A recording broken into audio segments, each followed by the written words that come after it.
We're here because free speech is under attack. We're here because people are being convinced that socialism works. We're here because people are being judged guilty until proven innocent.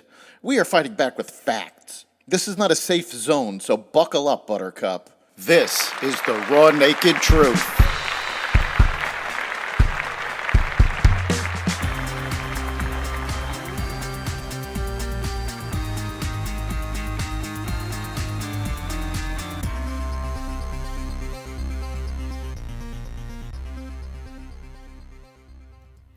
The Biden administration attempts to make the border less secure.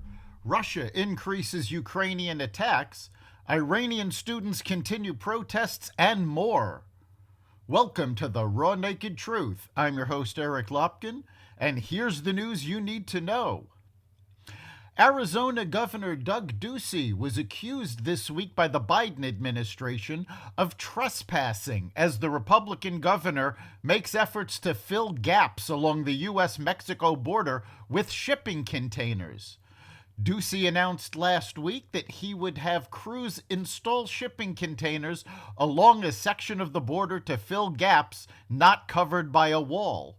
The announcement came 2 weeks after federal officials ordered him to take down containers he had placed in the southwestern part of the state. The Republican governor then sued and requested the courts allow Arizona to keep 100 shipping containers double stacked with barbed wire on top in place near Yuma.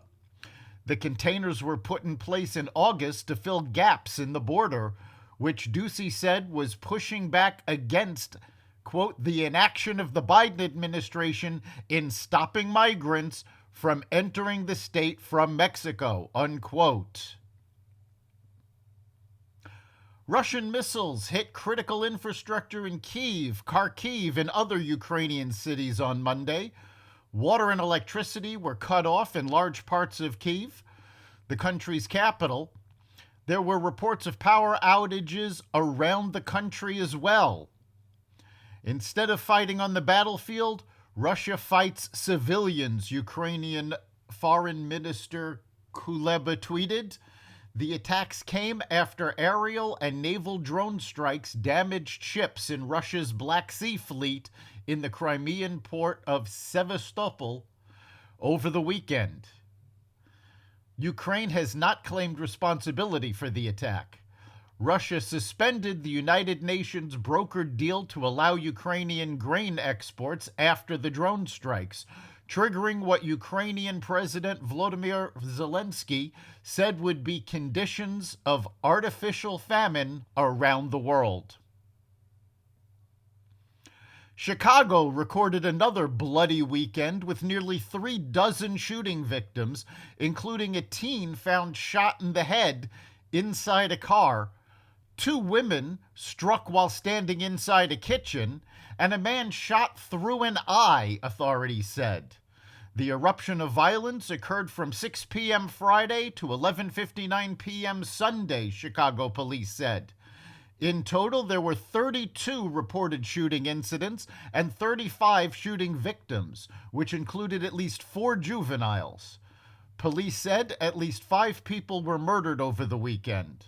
Among the victims fatally shot was a 17-year-old boy found in the passenger seat of a vehicle parked in an alley in the 1900 block of South State Street around 7 p.m., police said.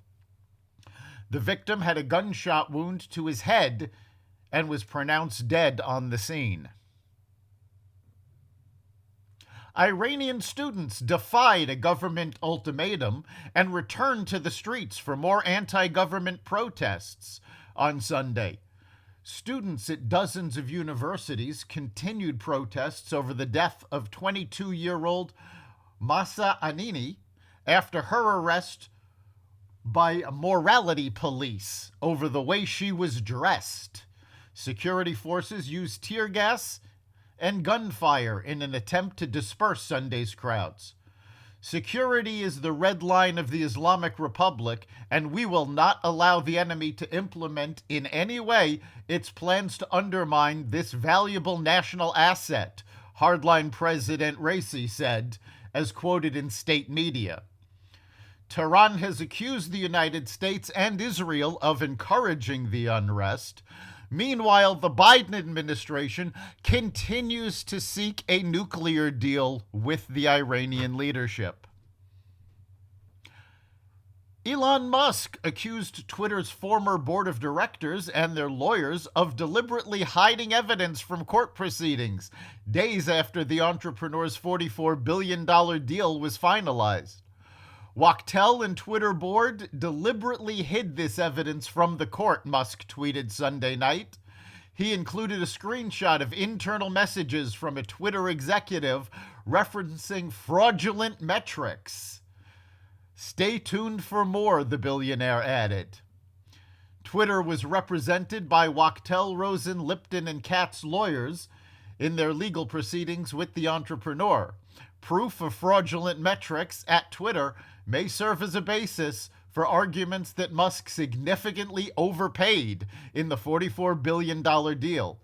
Musk said earlier this month that he obviously paid more than the company was worth. That's the raw naked truth. You can catch every episode of The Raw Naked Truth at xvadio.com/podcasts, the Apple Podcasts app, Google Podcasts, Spotify, iHeartRadio, Stitcher, Amazon Music, Audible, and any platform that respects freedom of speech. We'll see you next time.